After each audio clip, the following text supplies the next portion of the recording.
কিছু ভয়, কিছু রহস্য আর কিছু রোমাঞ্চের গল্প দিয়ে সাজানো আমাদের এই বিশেষ নিবেদন কেয়ার অফ ভয়। স্বাগতম আমাদের গল্পের দুনিয়ায় কেয়ার অফ ভয়। এখানে ভালোবাসা মিশে যায় রহস্যের অন্ধকারে, আর প্রতিটি ছায়ার পেছনে লুকিয়ে থাকে এক অজানা সত্য।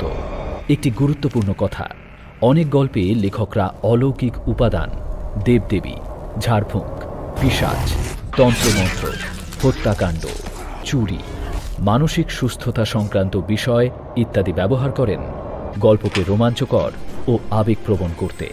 এই সব উপাদান কেবল সাহিত্যিক কল্পনা।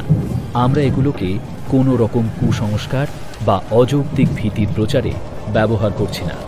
অনুগ্রহ করে শ্রোতারা নিজের মানসিক ও শারীরিক সুস্থতা বজায় রেখে গল্প শুনবেন এবং মনে রাখবেন, মদ্যপান ও ধূমপান স্বাস্থ্যের পক্ষে ক্ষতিকর।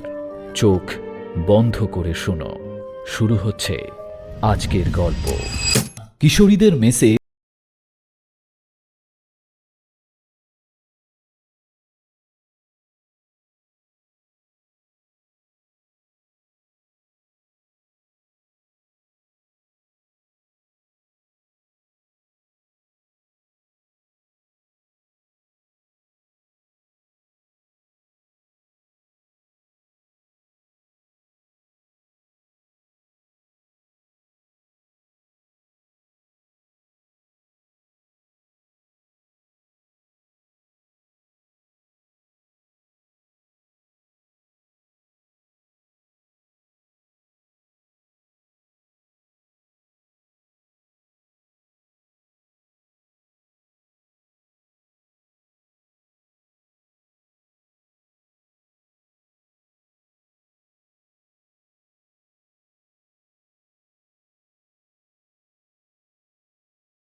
অফ ডিসবিলিভের কথা বলেছিলেন, সেই মানসিকতা খাটিয়েই এসব গল্প শুনি। অন্তর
অর্থাৎ এই সাধক বাবাজি আমার কাছে একটা আননোন কোয়ান্টিটি।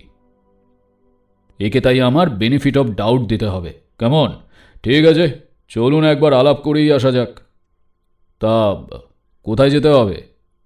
বললাম, আজই বিকেলে চলুন না। আজই? কলকাতায় নাকি?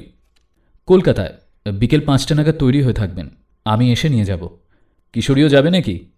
কিশোরী এতক্ষণ চুপ করে আমাদের কথাবার্তা শুনছিল। এবার নিরাসক্ত ভঙ্গিতে সিগারেটের ছাই ঝেড়ে বলল, যাব বই কি, নিশ্চয়ই যাব। ব্রজবাবু যুক্তি দিয়ে থই পাচ্ছেন না, এই জিনিস না দেখলে চলে।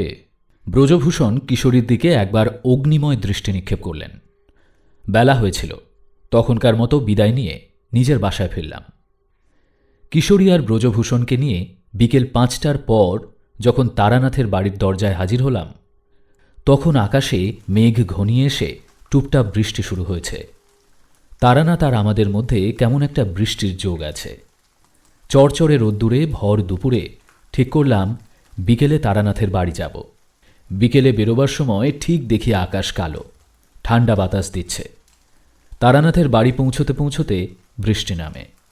বাড়ির দরজার ওপর টাঙানো বিবর্ণ সাইনবোর্ডটা দেখে ব্রজভূষণ মুখের একটা তাচ্ছিল্য ব্যঞ্জক ভঙ্গি করলেন।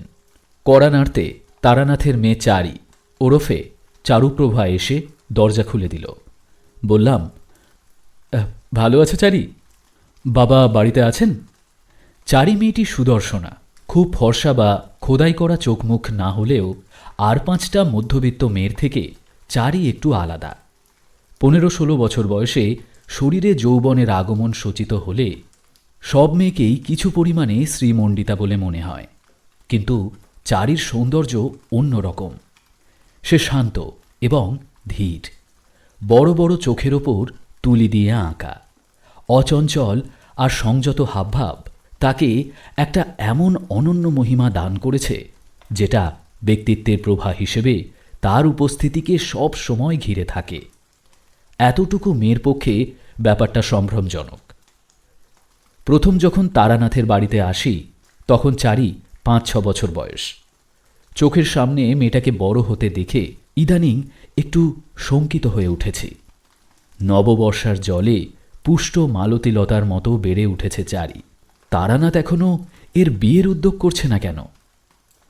আমাকে আর কিশোরীকে দেখে চারির মুখ উজ্জ্বল হয়ে উঠল। কাকা বাবু, মধ্যে অনেকদিন আসেননি যে, আসুন। কাজে ব্যস্ত ছিলাম না, আমরা বসি, তুমি বাবাকে ডেকে দাও।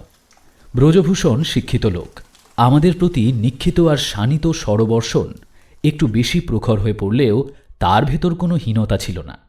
চারির উপস্থিতিতে তিনি কোনো কথা বলেননি। এবার সে বেরিয়ে যেতে চারদিকে তাকিয়ে বললেন, এই তাহলে গ্রেটম্যানের ঘর। তারানাথের বসবার ঘরের সাজসজ্জা গৃহস্বামীর সাম্প্রতিক অবস্থা বিপর্যয়কে প্রকট করে তুলেছে। চটা ওঠা এবড়োখেবড়ো সিমেন্টের মেঝে, নড়বড়ে তক্তাপোষে জীর্ণ শীতলপাটি, প্রায় 1 যুগ চুনকাম না হওয়া দেওয়ালে নোনা ধরা দাগ, পাল্লায় কাজ ভাঙা আলমারিতে বোঝাই অজস্র পুরনো পঞ্জিকা। কিশোরী দুঃখিত গলায় বলল, ভালো মানুষের ধনীও হতে হবে এমন কোনো বাধ্যবাধকতা নেই ব্রজমোহনবাবু। কথাটা বলে ফেলেই ব্রজভূষণ বোধহয় লজ্জিত হয়েছিলেন। তিনি বললেন, মানে আমি কথাটা ঠিক সে অর্থে, আমি বলছিলাম যে। এমন সময় তারানাথ বাড়ির ভেতর থেকে বসবার ঘরে এসে ঢুকল। এই যে তোমরা এলে, তাহলে এতদিন ছিলে কোথায়? ইনি কে? আমরা যথাবিধি ব্রজভূষণের সঙ্গে তারানাথের পরিচয় করিয়ে দেবার পর কিশোরী বলল, আজ কিন্তু আমরা একটা বিশেষ উদ্দেশ্য নিয়ে এসেছি। তারানাথ একটু অবাক হয়ে বলল, উদ্দেশ্য? কি উদ্দেশ্য? আমাদের ব্রজবাবু যুক্তি দিয়ে যা প্রমাণ করা যায় না তা বিশ্বাস করেন না। পরলোক, আত্মা, ঈশ্বর কিছুই না। তাই তারানাথ হেসে বলল, সে তো ওর নিজস্ব ব্যাপার, তার জন্যে হঠাৎ আমার কাছে এলে কেন? এবার আমি বললাম, দেখুন, পৃথিবীতে সত্যিই নাস্তিক মানুষ অনেক আছেন, তাঁদের সবাইকে বিশ্বাস করে তোলা আমাদের ব্রত নয়। কিন্তু ব্রজবাবু আমাদের বন্ধু, আর আপনিও আমাদের ঘনিষ্ঠ, তাই সুযোগটা ছাড়লাম না। আপনি যদি আমাদের একটু সাহায্য করেন। না ভাই, আমি কি করব? আমি কিচ্ছু জানি না। না, মানে যদি অন্তত ওর জীবনের এমন কিছু ঘটনা বলে দেন যা অন্য কারো জানবার কথা নয়, বা ওই রকম কিছু। তারানাথের এই ঘরে বসে এমন ঘটনা আমরা অনেক ঘটতে দেখেছি, কিন্তু আজ তারানাথ নিতান্ত কঠোর। কিছুতেই তাকে রাজি করাতে পারলাম না। লজ্জিত মুখে বসে রইলাম। ব্রজভূষণ বললেন, আপনাদের বিব্রত হওয়ার কোনো কারণ নেই। বিশ্বাস ব্যাপারটা এক ধরনের ব্যক্তিগত মানসিক সমস্যা। সামাজিক, শিক্ষাগত এবং পারিবারিক বিশেষ আবেষ্টনী এটাকে গড়ে তোলে। সেই অকারণ বিশ্বাসের ফলে এই ভদ্রলোকের ওপর আপনারা এমন কিছু অবাস্তব গুণ আরোপ করেছেন যার অস্তিত্ব কেবল আপনাদের মনেই। দোষটা আমাদের নয়, ওরও নয়। অল্প বয়স থেকে কার মানসিকতা কিভাবে গড়ে উঠছে তার ওপর ব্যাপারটা নির্ভর করে। তারানাথের দিকে তাকিয়ে ব্রজভূষণ বললেন, মার্জনা করবেন, আমি এর দ্বারা আপনার প্রতি কোনো কটাক্ষ করিনি। কারো যদি কোনো অলৌকিক ক্ষমতা না থাকাটাই স্বাভাবিক, তবুও তাঁর সৎ এবং ভালো মানুষ হতে বাধা নেই। আপনাকে শ্রদ্ধা করার জন্য এরা কয়েকটি অতিরিক্ত গুণ আপনার ওপর আরোপ করেছেন, কিন্তু সেজন্য আপনি দায়ী নন। অমায়িক হেসে তারানাথ বলল, সে তো ঠিকই। ঠিকই তো, আমরা মরমে মরে গেলাম। যারা কোষ্ঠী বিচার করাতে কিংবা হাত দেখাতে আসে তাদের তারানাথ মাঝে মাঝে দু একটা আশ্চর্য কাণ্ড দেখিয়ে অবাক করে দেয়। তার এই বৈঠকখানায় বসে সে জিনিস এই বছরে কতবার দেখেছি।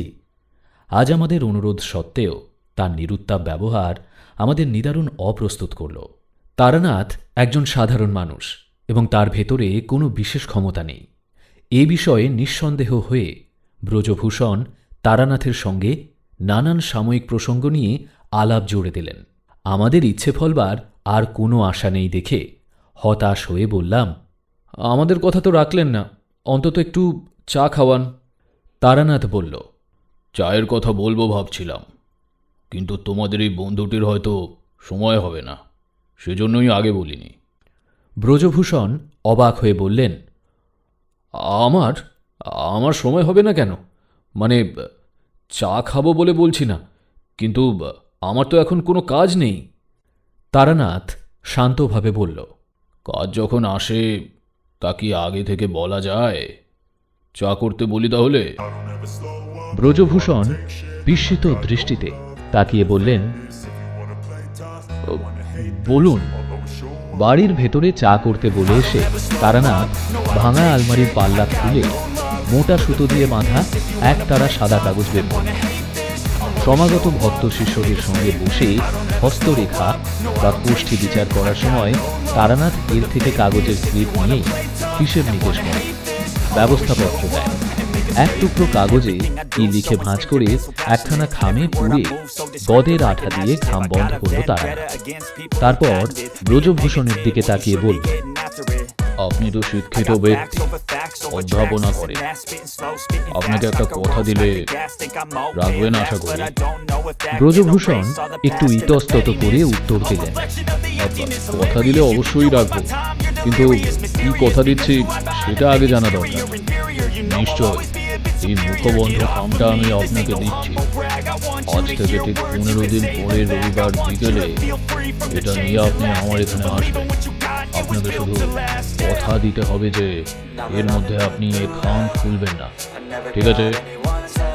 ব্রজভূষণ না বোঝার দৃষ্টিতে তাকিয়ে বললেন, কেবল এই খামটা নিয়ে যাব, আবার 15 দিন পরে আপনার কাছে নিয়ে আসবো, এবং এর ভেতরে সেটা খুলবেন। বেশ, কিন্তু কেন? তারানাথ হেসে বলল, কারণ কি একটা থাকতেই হবে, মনে করুন না। একজন বৃদ্ধের অনুরোধে একটা অকারণ কাজ করছেন। খামটা হাতে নিয়ে ব্রজভূষণ বললেন, ঠিক আছে, 15 দিন পরে এটা নিয়ে আমি আপনার কাছে আসবো। কি হচ্ছে বুঝতে না পারলেও কিশোরী আর আমি তখন কৌতূহলী হয়ে উঠেছি। কিশোরী বলল, সেদিন কিন্তু আমরাও আসবো। তারানাথ বলল, আসবে বই কি, তোমরা না এলে ফাঁকা ফাঁকা লাগে।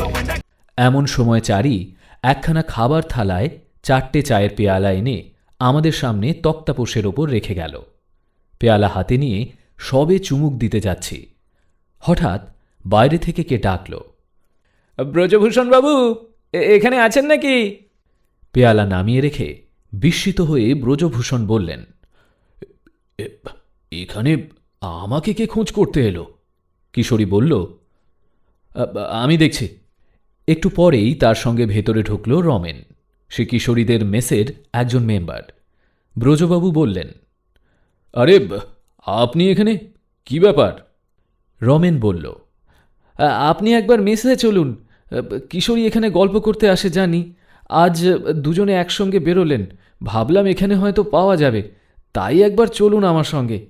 তার মুখের ভাব দেখে উদ্বিগ্ন হয়ে ব্রজভূষণ বললেন, কি হয়েছে রমেনবাবু, কোথায় যাবে আপনার সঙ্গে?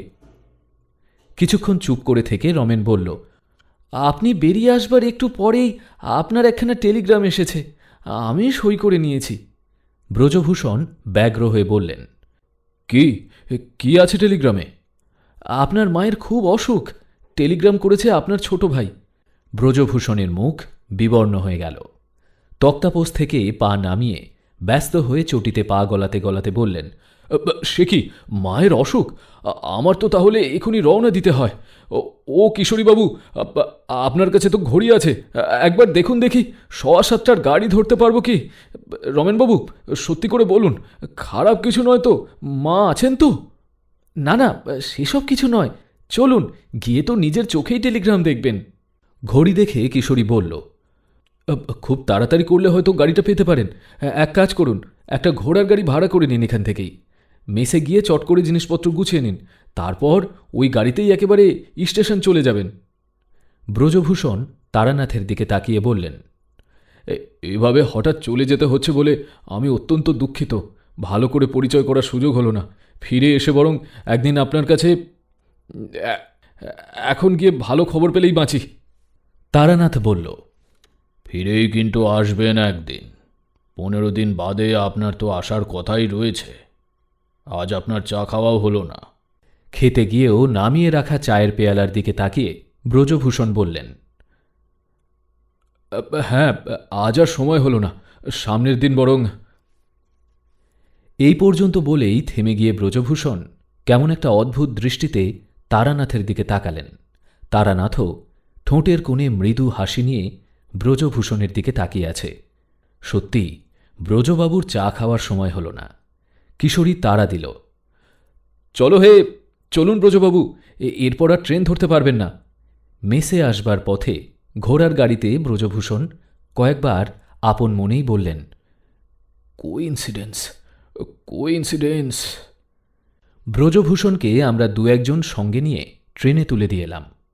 কথা রইল, গিয়েই ওখানকার সংবাদ জানিয়ে উনি আমাদের চিঠি দেবেন। দিন 7 বাদে দেশ থেকে ব্রজবাবুর চিঠি এলো। তাঁর মায়ের সন্ন্যাস রোগের আক্রমণ হয়েছিল, বাঁচবার কোনো আশাই ছিল না।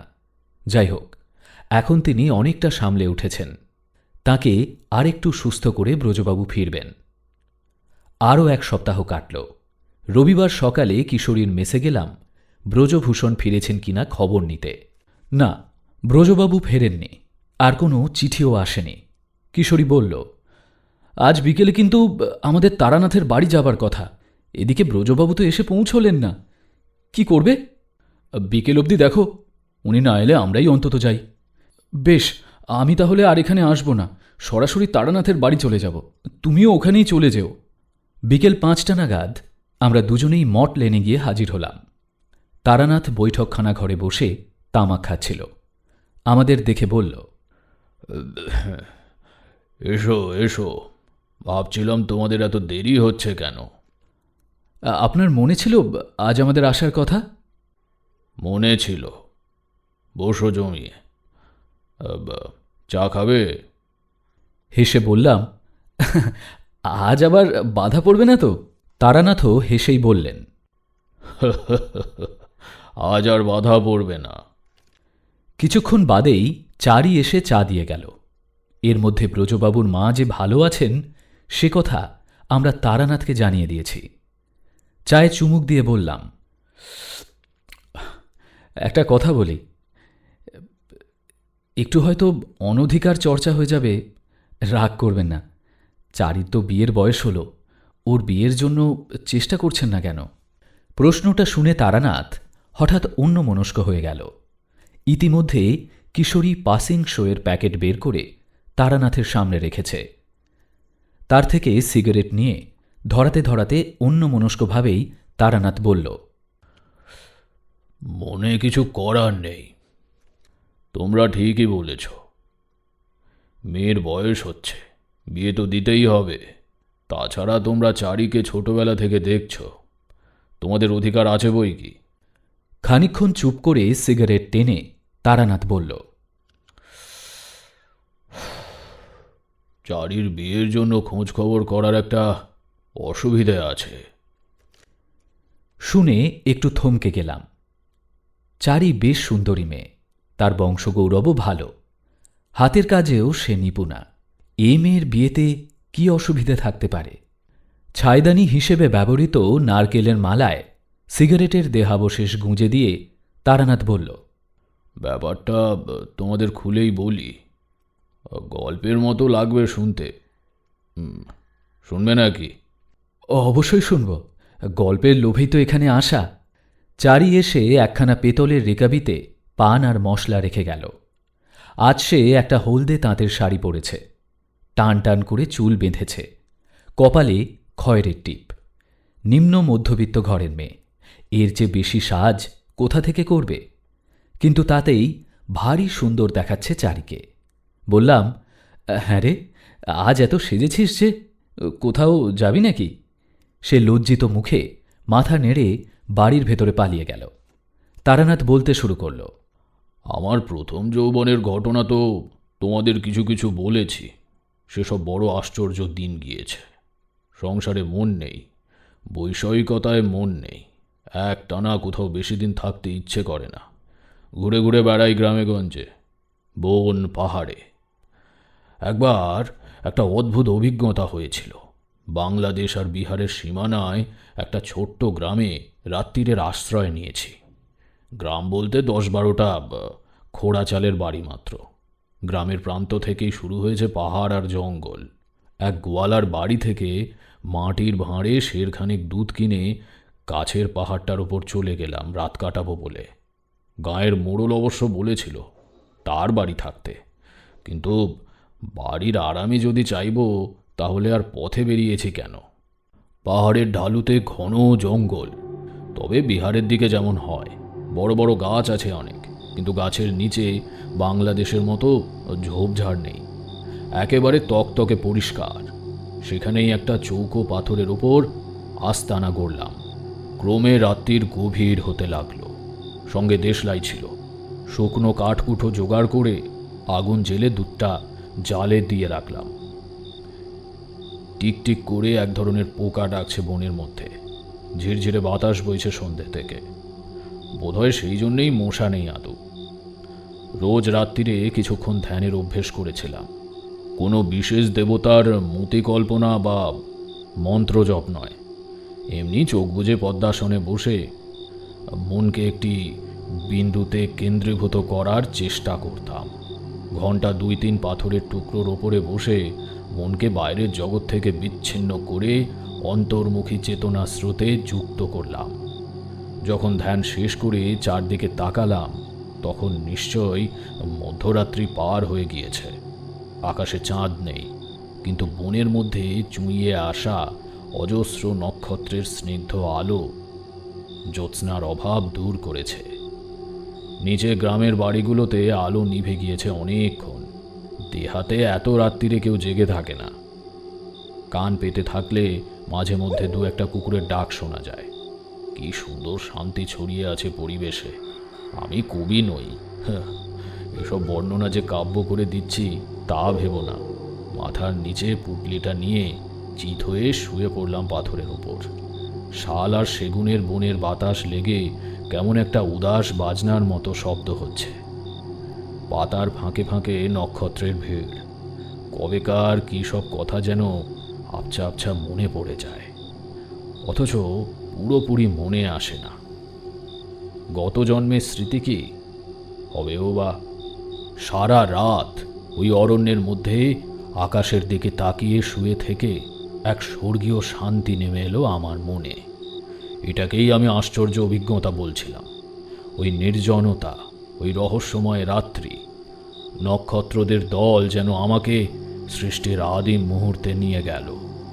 এই আকাশ, অরণ্য, মাঠ, নক্ষত্র আর বিশ্বজগৎ তৈরি হবারও আগের সময়ে, যখন সমগ্র সৃষ্টিটাই ভবিষ্যতের গর্ভে নিহিত রয়েছে। দৈব আনন্দে মন ভরে উঠল।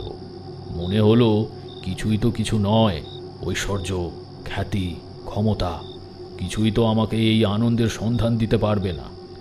আমি সেই পাথরের ওপর শুয়েই স্পষ্ট বুঝতে পারলাম আমার কিচ্ছু হবে না। অন্তত সাধারণ মানুষ বা এমনকি সাধু সন্ন্যাসীরাও যাকে কিছু হওয়া বলে, তা আমার জীবনে হবার কোনো সম্ভাবনা নেই। যে আনন্দ বুকের ভেতর অনুভব করলে পার্থিব আর সব কিছু তুচ্ছ হয়ে যায়, সেই আনন্দের এক চমক দেখতে পেয়েছিলাম সেদিন। বাকি জীবনটা তারই সন্ধানে ব্যয় করেছি। নইলে সাধনার মাধ্যমে যাদের দেখা পেয়েছি, তারা আমাকে ভোগ এবং ঐশ্বর্যের চরম বর দিতে পারতেন, কিন্তু সে প্রার্থনা আমি করিনি। এবার নিশ্চয়ই তোমরা প্রশ্ন করবে, যার জন্য অন্য সব পার্থিব কামনার বস্তু ত্যাগ করলাম, সেই আনন্দের সন্ধান পেয়েছি কিনা? পরিপূর্ণভাবে পাইনি। চলার পথের বাঁকে কখনো কখনো এমনই পাহাড়ের চড়ায় কিংবা আঁকা বাঁকা নদীর ধারের মহাশ্মশানে রাত কাটাতে কাটাতে পরম সত্যের আনন্দময় সঙ্গীতের এক টুকরো ভেসে এসেছে মনে। তাতেই জীবন ধন্য হয়ে গিয়েছে। মনের এই অবস্থাতেই প্রথম মধু সুন্দরীর দেখা পাই। সে গল্প তো তোমরা জানো। ঘুরতে ঘুরতে একদিন সিদ্ধ পুরুষের সন্ধান পেয়েছিলাম। পাহাড়ের গুহায় থাকেন। গোর পাশেই বনের মধ্যে তাঁর সিদ্ধাসন, পঞ্চমীজ। সাধুজি প্রায় অনেক রাত অবধি পঞ্চমুণ্ডির আসনে বসে থাকতেন। একবার যেন দূর থেকে সাধুজিকে দেখেছিলাম মাঝরাতে একটি সুন্দরী নারীর সঙ্গে কথা বলতে। একটু অবাক হয়েছিলাম। কদিনের সাহচর্যেই যতদূর বুঝেছিলাম সাধুজির চরিত্র অত্যন্ত পবিত্র এবং নির্মল। তবে ওই মেয়েটিকে অত রাতে সে কেন আসে? দিনের বেলা যখন আসার সুযোগ আছে। এর কিছুদিন বাদে সাধুজি কয়েকদিনের জন্য শিষ্যাবাড়ি গেলেন। আমি একা রইলাম গুহার আস্তানায়। প্রথম রাতেই কি মনে হলো কি জানি, সিদ্ধ আসনের শক্তি পরীক্ষা করবার জন্য পঞ্চমুণ্ডির আসনে গিয়ে বসলাম। সেই রাত্রেই আসনে বসে থাকা অবস্থাতেই আমি মধু সুন্দরী দেবীর দেখা পাই। একটু একটু করে সমস্ত বনভূমি ভরে উঠল আশ্চর্য দৈব ধূপের গন্ধে। পৃথিবীর কোনো চেনা সুবাস সে নয়। কেমন যেন নেশা নেশা মনে হতে লাগলো। তারপরই অরণ্যের একাংশ আলো করে মধু সুন্দরী দেবী আবির্ভূত হলেন। সে ত্রিভুবন বিজয়ী রূপ মানুষের হয় না। কিছুক্ষণ তাকিয়ে থাকার পর বোধহয় অজ্ঞান হয়ে পড়েছিলাম। যাই হোক, এর কিছুদিন পরে আমি সাধুজির কাছ থেকে বিদায় নিয়ে চলে আসি। উনিই বলেছিলেন, যাকে দেখেছ তিনি মধু সুন্দরী দেবী। অনেক ভাগ্য থাকলে ওর দেখা পাওয়া যায়। তুমি যদি ওর সাধনা করতে চাও, তাহলে আমি তার মন্ত্র এবং প্রক্রিয়া বলে দিচ্ছি, কিন্তু আমার এখান থেকে তোমাকে চলে যেতে হবে। এক আসনে দুজন সাধকের স্থান হয় না। সাধুজির কাছ থেকে চলে এসে বরাকর নদীর ধারে শালবনে আস্তানা করি। দীর্ঘ সাধনার পর একদিন সাধুজির নির্দেশ মতো অমাবস্যার রাত্রিতে আঙট কলাপাতায় পোড়া শোল মাছের নৈবেদ্য দিয়ে হোম করে পূর্ণাহুতি দিই। এর কয়েকদিন বাদে গভীর রাতে মধু সুন্দরী দেবী দেখা দেন। সাধু বলে দিয়েছিলেন, দুভাবে দেবীকে লাভ করা যায়, ভার্যা রূপে অথবা কন্যা রূপে। কন্যা রূপে চাইবার বয়স সেটা নয়, ফলে এর পরের ৩-৪ মাস দেবী আমার জীবন অলৌকিক মাধুর্যে ভরে দিয়েছিলেন। শরীরী প্রেম নয়, আসক্তি কতক্ষণ আর থাকে। শরীরী কামনার অনেক ঊর্ধ্বে ভালোবাসার সন্ধান পেয়েছিলাম সেই দিনগুলোতে। কিন্তু এ আনন্দ বেশি দিন স্থায়ী হলো না। বাড়ির লোক আমার সন্ধান পেয়ে বরাকর নদীর ধারের সেই শালবন থেকে জোর করে আমাকে বাড়ি ফিরিয়ে নিয়ে আসে। আমি নাকি পাগল হয়ে গিয়েছিলাম। খুঁজতে খুঁজতে বাড়ির লোকেরা যখন আমাকে আবিষ্কার করে, আমি নাকি তখন বনের মধ্যে বসে আপন মনে বিড়বিড় করছি। আমার চুল বড় বড় হয়ে তাতে জট পড়ে গিয়েছে, লম্বা নখের নিচে কালো মাটি, জামা কাপড় শত ছিন্ন। সত্যি সত্যি দড়ি দিয়ে বেঁধে আমাকে ফিরিয়ে আনা হয়। সেই বাঁধন ছিঁড়ে শেষবারের মতো বরাকর নদীর চরে দেবীর সঙ্গে দেখা করি। তিনি বলেছিলেন তাঁর সঙ্গে আমার আর কখনো দেখা হবে না। বললাম, কেন দেবী? বাড়ি ফেরার কিছুদিনের মধ্যেই তোমার বিয়ে হবে। জীবনের দ্বিতীয় নারী এলে আর আমার দেখা পাওয়া সম্ভব নয়। আমি বিয়ে করব না। দেবী হাসলেন। অসম্ভব। ভবিতব্য কেউ খণ্ডাতে পারবে না। বিয়ে তোমাকে করতেই হবে। আমি আকুল হয়ে বললাম, তাহলে আর কখনো নয়, কোনোদিনও নয়? দেবী অদ্ভুত দৃষ্টিতে আমার দিকে তাকালেন। তারপর বললেন, আমাকে একবার পেলে চিরতরে কেউ হারায় না। আবার আমাদের দেখা হবে, তবে এভাবে নয়, এই রূপে নয়। তবে কিভাবে দেখা হবে বলে দিন দেবী। এখন জেনে লাভ নেই, সময় হলে নিজেই বুঝতে পারবে। তারপর বনের মধ্যে গভীর অন্ধকারের দিকে তাকিয়ে বললেন, আমি চললাম।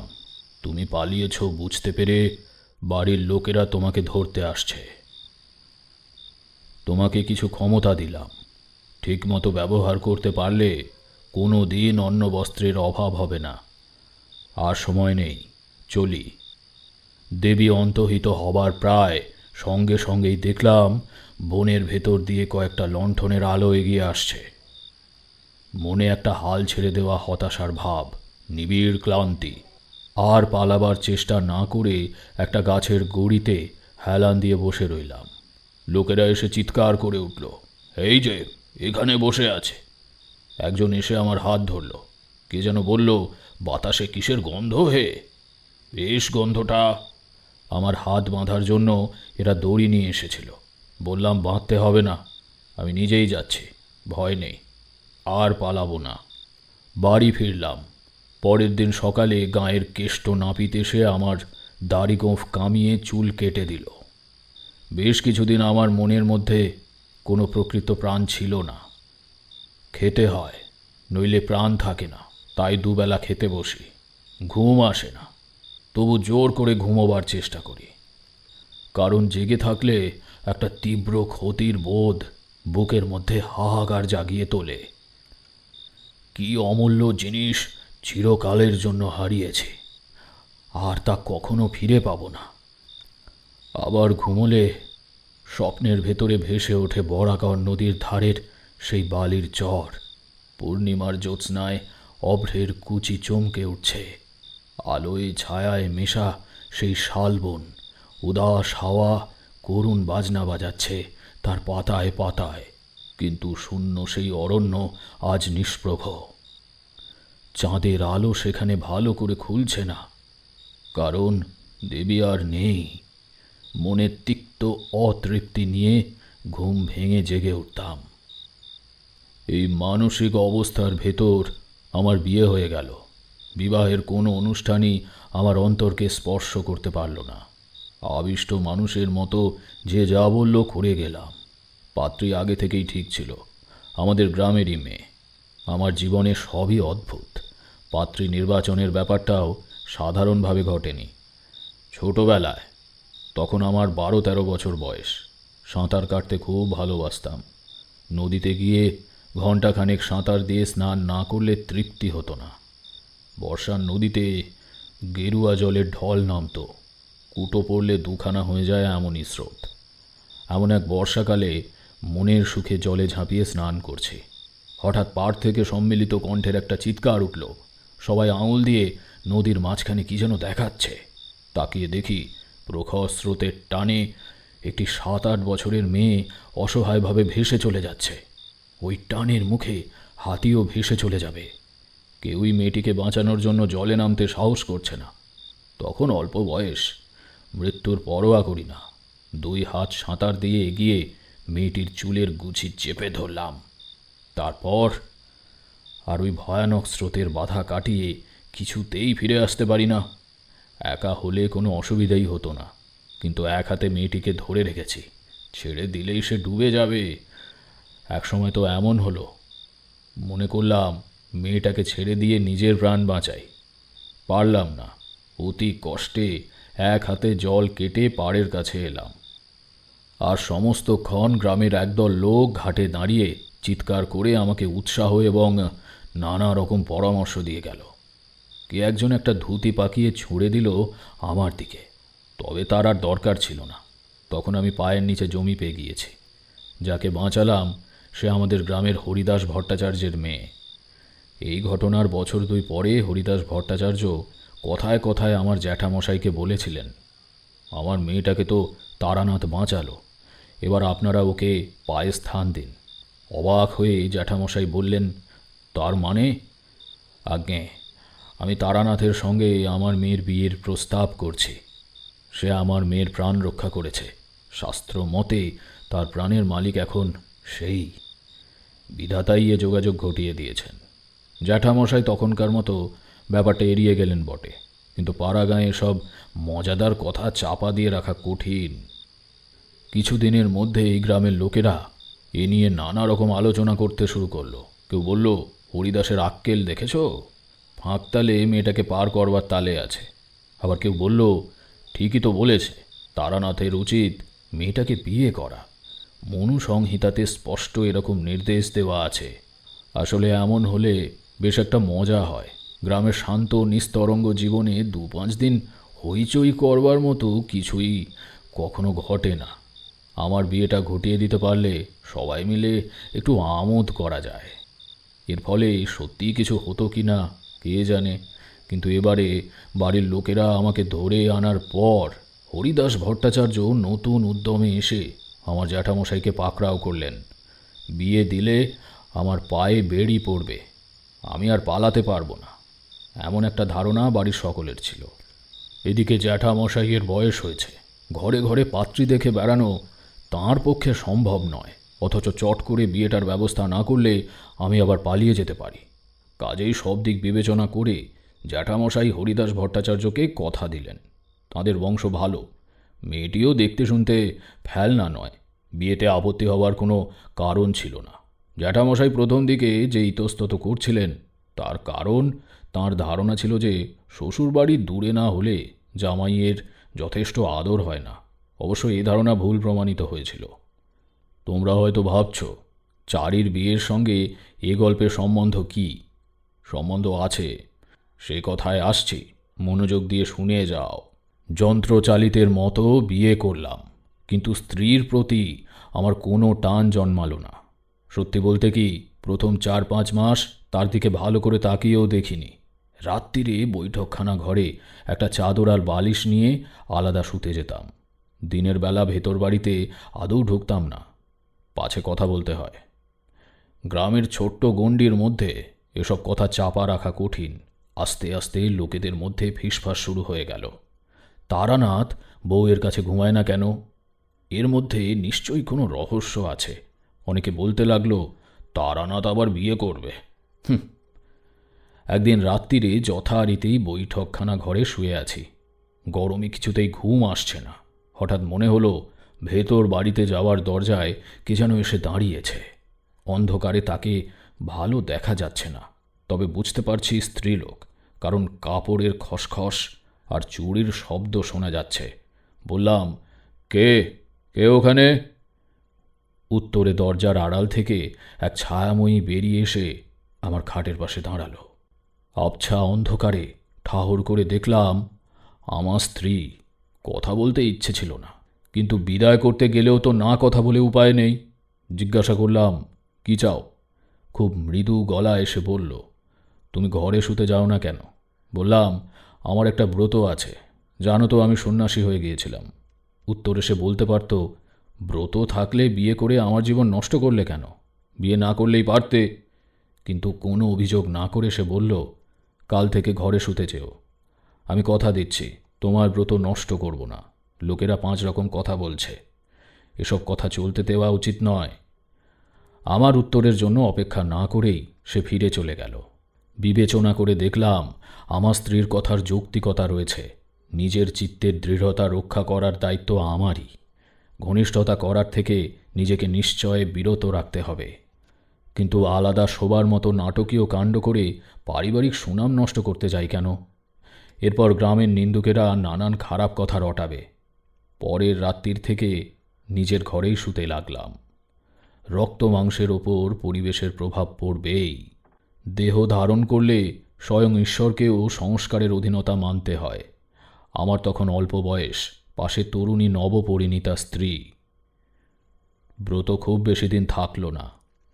আমাদের সেকালে নিয়মকানুন অন্যরকম ছিল। আজকাল বউরা সাজগোজ করে স্বামীর সঙ্গে বায়োস্কোপ দেখতে যায়, কথায় কথায় তর্ক করে, চটুল রসিকতা করে। হাল ফ্যাশনের বিবিরা বিলেত ফেরত স্বামীকে নাম ধরে ডাকছে, এরকমই খবর পাই।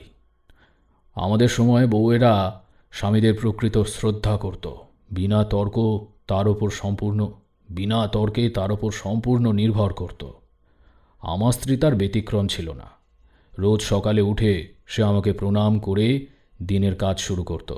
একদিন ভোরবেলা সে আমাকে প্রণাম করছে। লক্ষ্য করলাম তার হাতের অনামিকা মাঝের আঙুলের চেয়ে সামান্য বড়। ব্যাপারটা একটু অদ্ভুত। সাধারণত মধ্যমার চেয়ে অনামিকা কখনোই বড় হয় না। লক্ষ্যে একজন মানুষের এমন হতে পারে। লক্ষণ শাস্ত্রসার গ্রন্থে এ বিষয়ে কি যেন একটা পড়েছিলাম, কিন্তু কিছুতেই পরিষ্কার মনে করতে পারলাম না। পাছে আবার সন্ন্যাসী হয়ে চলে যাই, এই ভয়ে আমার পুঁথিপত্র বাড়ির লোকেরা লুকিয়ে ফেলেছে, চাইলেও দেবে না।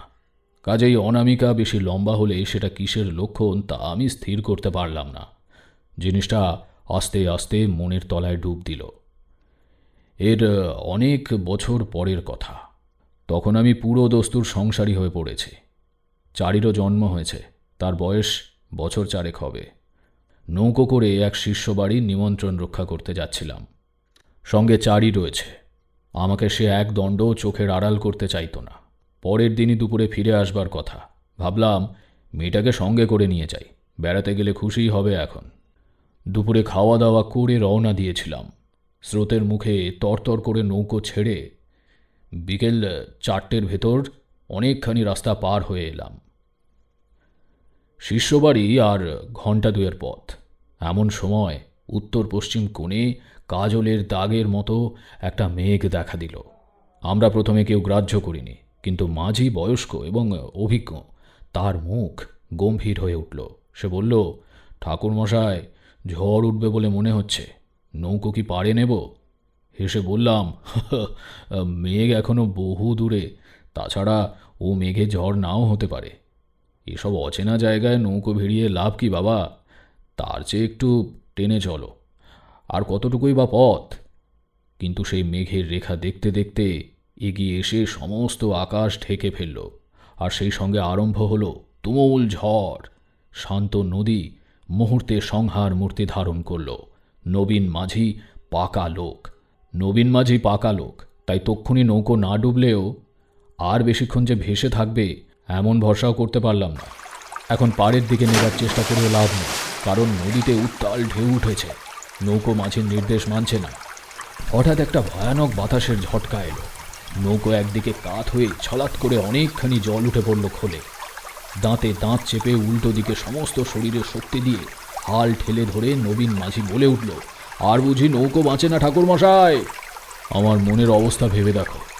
নিজের জন্য ভাবি না, যত ঝড়ই হোক আমি ঠিক সাঁতার কেটে পাড়ে চলে যাব।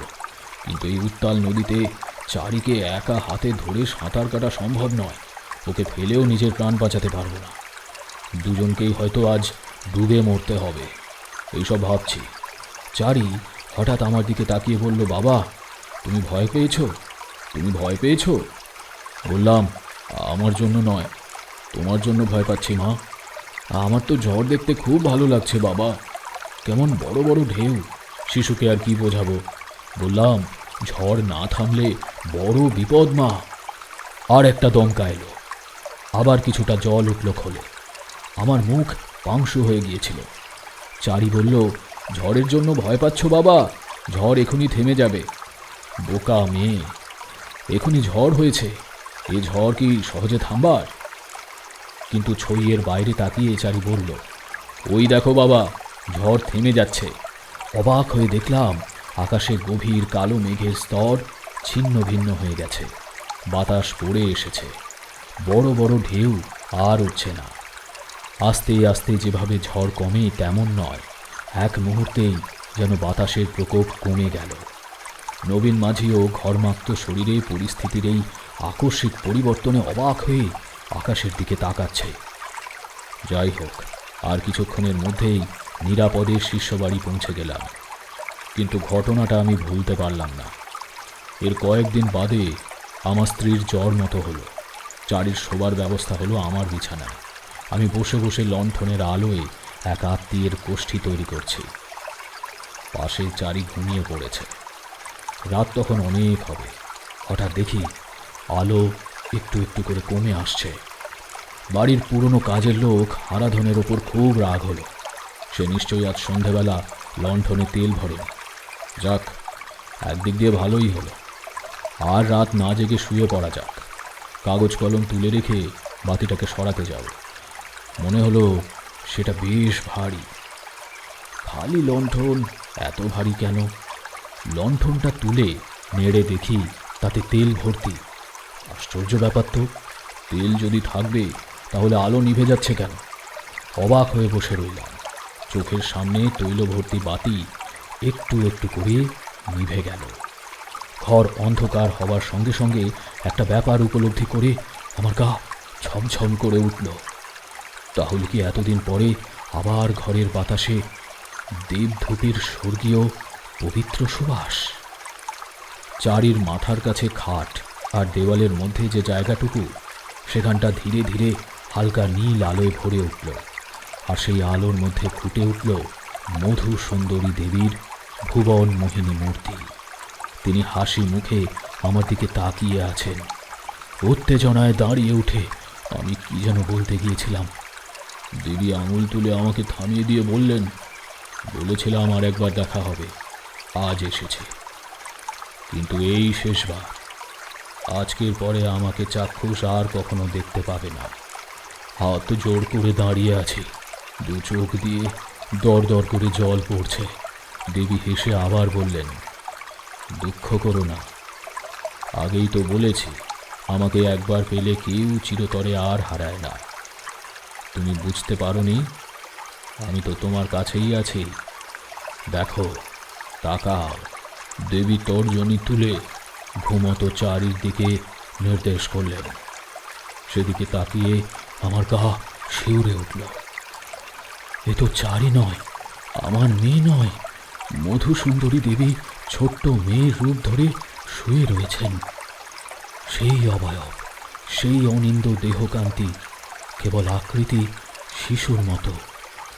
দেবী বললেন, কন্যারূপে তুমি আমাকে পেয়েছ। এ দৈবাংশী মেয়ে। আমার শক্তির কিছু অংশ আমি ওর মধ্যে সঞ্চারিত করেছি। সবটা দিইনি, কারণ তাহলে কষ্ট পেত, সংসার করতে পারত না। ওকে যত্ন আর আদরে রেখো। বললাম, আপনি এ কি দায়ে ফেললেন আমাকে? এ মেয়ে আমি কি করে মানুষ করব? কুড়ে ঘরে কি আগুন রাখা যায়? তোমার কোনো চিন্তা নেই।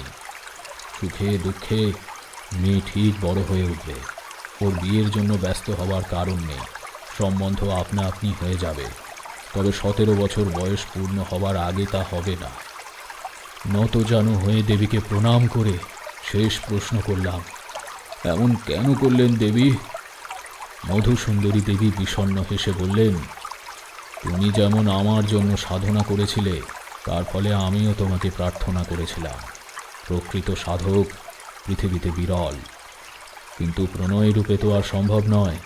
তাই কন্যা রূপে তোমার আমার দুজনের স্বাদ মেটালাম। আস্তে আস্তে মিলিয়ে গেল অপার্থিব স্নিগ্ধ নীল আলো, মিলিয়ে গেল ধূপের ঘ্রাণ।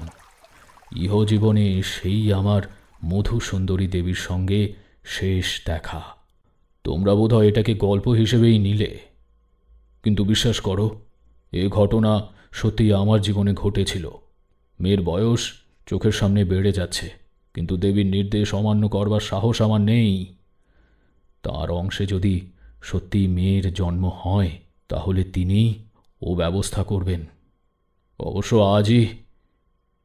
তারানাথের কথার মাঝখানেই ঘরে ঢুকলেন ব্রজভূষণ চক্রবর্তী।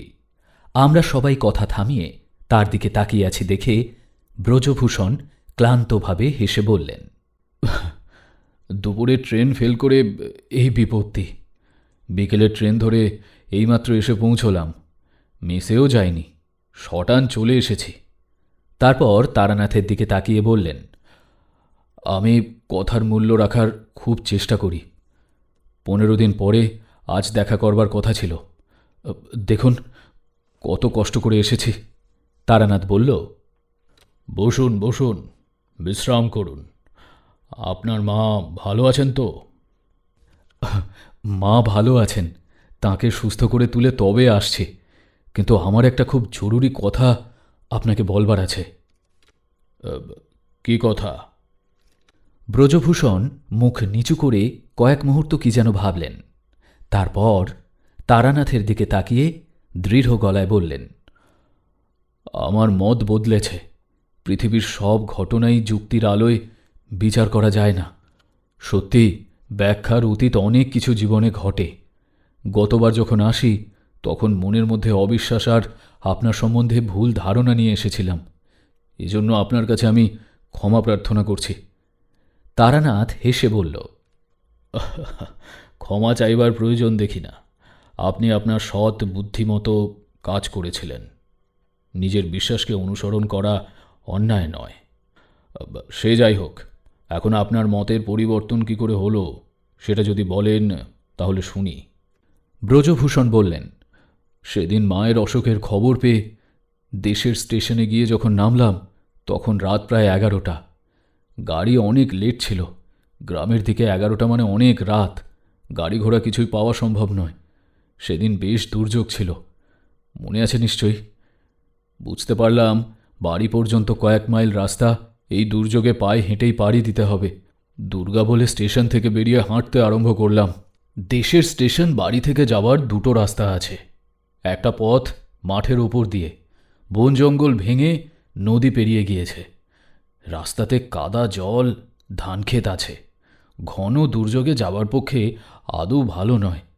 নদীর ওপরে নড়বড়ে একটা কাঠের সাঁকো পেরোতে হবে।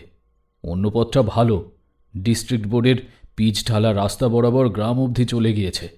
কিন্তু ও পথে গেলে প্রায় 3 মাইল বেশি ঘুরতে হয়। মানে গ্রামে পৌঁছতে আমার আরও ঘণ্টা দেড়েক বেশি লাগবে। তখন মায়ের জন্য মন ব্যাকুল হয়ে উঠেছে। ঠিক করলাম সংক্ষেপের রাস্তাতেই যাব। একটু কাদা জল পড়বে বটে, কিন্তু সে আর কি করা যাবে। কি ভয়ানক পথ! গাঢ় অন্ধকারে চোখে কিছু দেখতে পাচ্ছি না। মাঝে মাঝে বিদ্যুৎ চমকে উঠে অন্ধকারকে যেন আরও গাঢ় করে তুলছে। দুদিকে ধানের ক্ষেত, মাঝখানে পেছল আলোর ওপর দিয়ে পা টিপে টিপে চলেছে। মাথার উপর ঝিরঝির করে বৃষ্টি ঝরছে তো ঝরছেই। এর মধ্যে আবার হাত ফসকে কাদায় পড়ে টর্চটা গেল নিভে। কত ঝাঁকানি দিলাম, কিছুতেই আর জ্বলল না। কোনো রকম বাড়ি পৌঁছলাম। মাঝখানে নদীর ওপর কাঠের পুল পার হওয়ার সময় সত্যিই একটু ভয় করেছিল। ছোট্ট সরু নদী, কিন্তু বর্ষায় তার রূপ হয়ে ওঠে ভয়ঙ্কর। কাঠের পাটাতনের নিচে দ্রুত বেগে ছুটে চলা জলের শব্দ শুনতে পাচ্ছি। একবার পা ফসকালে আর দেখতে হবে না। যাই হোক, বাড়ি পৌঁছে ডাক্তার বদ্যি করে মাকে একটু সুস্থ করে তুললাম। দিন 6-7 বাদে সকালবেলা বাইরের ঘরে বসে আছে। এমন সময় পাড়ার মুরব্বি শ্যামলাল চাটুর্যে দেখা করতে এলেন। কিছুক্ষণ এ কথা সে কথার পর তিনি বললেন, তোমার মতো মাতৃভক্ত ছেলে দেখলেও আনন্দ হয় বাবা। মায়ের জন্যই ঝড় জলের রাতে আসা, বাহ বাহ! তার আগের 3 দিন থেকেই আমাদের এখানে কি বৃষ্টি! অতখানি ঘুরে ডিস্ট্রিক্ট বোর্ডের রাস্তায় আসতে কষ্টও খুব হয়েছে নিশ্চয়ই। তবে মা বলে কথা। বললাম, না শ্যামলাল কাকা, আমি ও পথে আসিনি। মায়ের জন্য বড্ড ব্যস্ত হয়েছিলাম কি না, তাই সোজা পথেই চলে এসেছি। শ্যামলাল চাটুর্যে অবাক হয়ে বললেন, নদীর পথে? হ্যাঁ, কেন? নদী পার হলে কিভাবে? একটু অবাক হলাম। শ্যামলাল কাকা গ্রামের পুরনো মানুষ, তিনি কি জানেন না যে নদীর ওপর সাঁকো আছে? বললাম, কেন? নদীর ওপরে তো কাঠের পুল আছে। শ্যামলাল চাটুর্যে বললেন, আছে নয়, ছিল। তুমি তো এলে রবিবার রাত্রিরে, তার 2 দিন আগেই শুক্রবার বিকেলের ঝড়ে ওই সাঁকো ভেঙে পড়ে গিয়েছে। তোমার নিশ্চয়ই কোনো ভুল হচ্ছে বাবা, তুমি ঘুরপথেই এসেছ। তখন মায়ের অসুখের চিন্তায় তোমার মন ব্যস্ত হয়েছিল, সেজন্য মনে করতে পারছ না।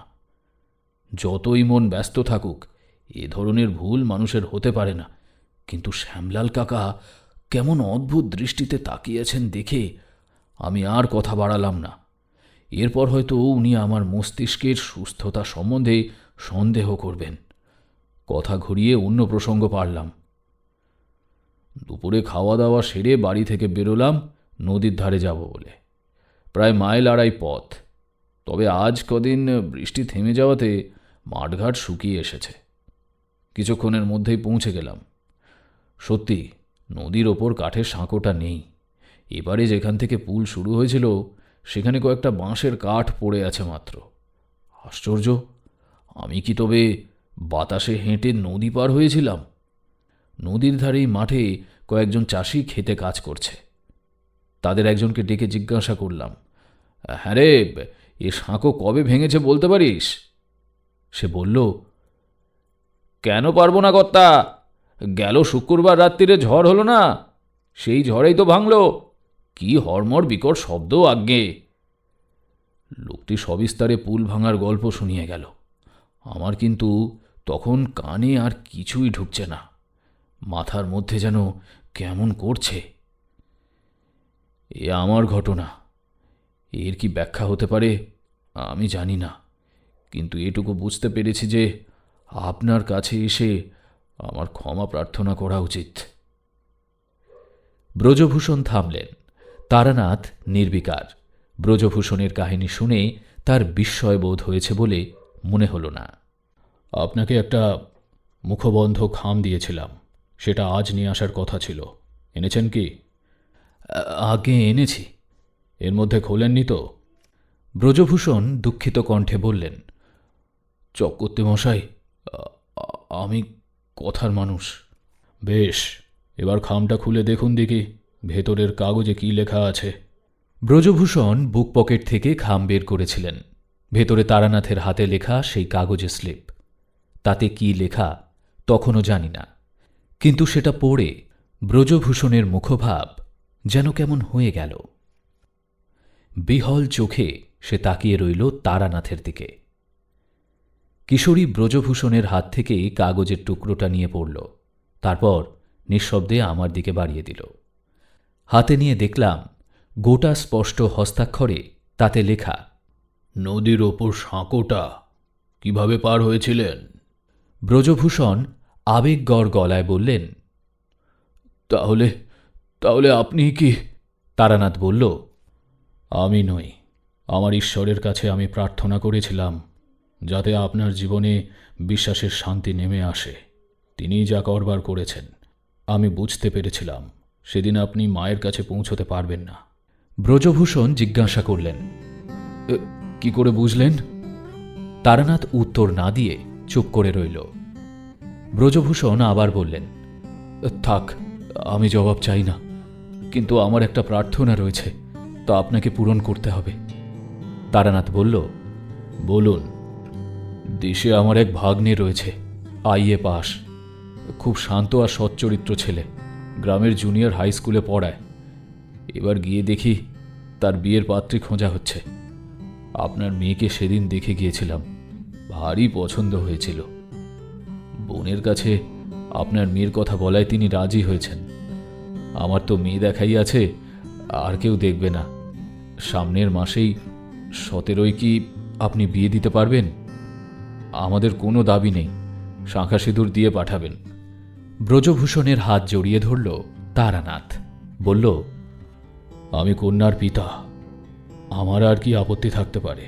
যত তাড়াতাড়ি হয় ততই মঙ্গল। আমাদের দিকে ফিরে তারানাথ বলল, দেখলে দেবীর কথা কেমন ভুলে গেল। তোমাদের বলা হয়নি, আজ চারির জন্মদিন। আজ ওর বয়স 17 বছর পূর্ণ হলো। তোমাদের বৌঠান পায়েস নেতেছেন, সবাই একটু খেয়ে যেও। দেবীর প্রসঙ্গ বুঝতে না পেরে ব্রজভূষণ তাকিয়ে আছেন দেখে তারানাথ বলল, আপনাকে একটা গল্প বলবো, তবে আজ নয়, আর একদিন। চারি আমাদের জন্য পায়েস নিয়ে এলো এক বাটি করে। আজকে তার বিশেষ সাজ করার মর্ম এতক্ষণে বুঝতে পারলাম। তারানাথ ব্রজভূষণকে দেখিয়ে বলল, এনাকে প্রণাম কর্মা, ইনি তোমার মানে গুরুজন আর কি। এই ধরো কর। আমাদের মজা লাগছিল। ঠিক 17 বছরের জন্মদিনেই চারির বিয়ে ঠিক হয়ে গেল। চারি ভেতরে যেতে তারানাথ বলল, বছর 3 আগে এক সাধুর কাছে লক্ষণ শাস্ত্রসার বইখানা পেয়েছিলাম। অঙ্গুলি সংস্থান অধ্যায় খুলে দেখি লেখা আছে, কোনো জাতিকার যদি অনামিকা মধ্যমার চেয়ে লম্বা হয় তবে তার দেবাংশী এবং তেজস্বী কন্যার জননী হবার সম্ভাবনা। সবই মিলে গেল, কি বলো? তারপর ব্রজভূষণের দিকে তাকিয়ে হাসি মুখে বলল, সেদিন আপনার চা খাওয়া হয়নি, এখন একটু চা করতে বলি।